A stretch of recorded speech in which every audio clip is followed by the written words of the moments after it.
Bonjour, Alain Prigent, je suis professeur de mathématiques depuis une petite trentaine d'années.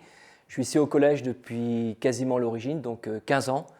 Et j'enseigne les mathématiques en 6e, en 4e et en 3e cette année. Le métier d'enseignant a beaucoup évolué ces dernières années, particulièrement en mathématiques. On utilise encore le tableau, le cahier, le crayon, mais de plus en plus il faut venir en salle informatique. On y travaille de la géométrie dynamique à travers un logiciel qui s'appelle GeoGebra depuis la classe de 6e et quelquefois même en école primaire. Il y a des écoles primaires du secteur pour lesquelles on a un partenariat et on peut déjà commencer un petit peu l'étude de ces logiciels un petit peu avant d'entrer au collège.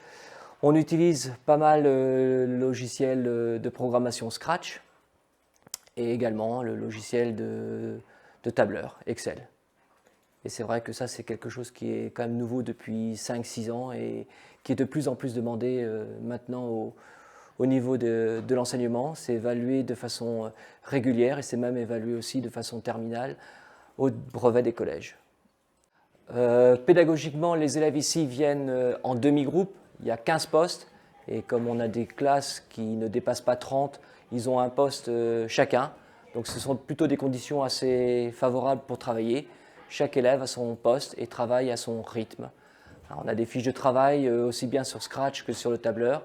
Et entre eux, ils s'entraident. S'ils ont besoin d'aide, on vient aussi les dépanner. Donc c'est un travail différent de ce qui est fait en classe, mais c'est un travail très intéressant pour les enseignants et pour les élèves aussi, je pense.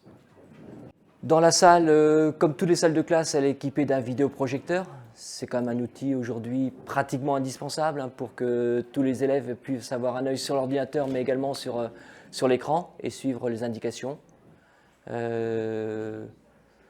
ailleurs, beaucoup d'élèves s'initient à tout ce qui est programmation.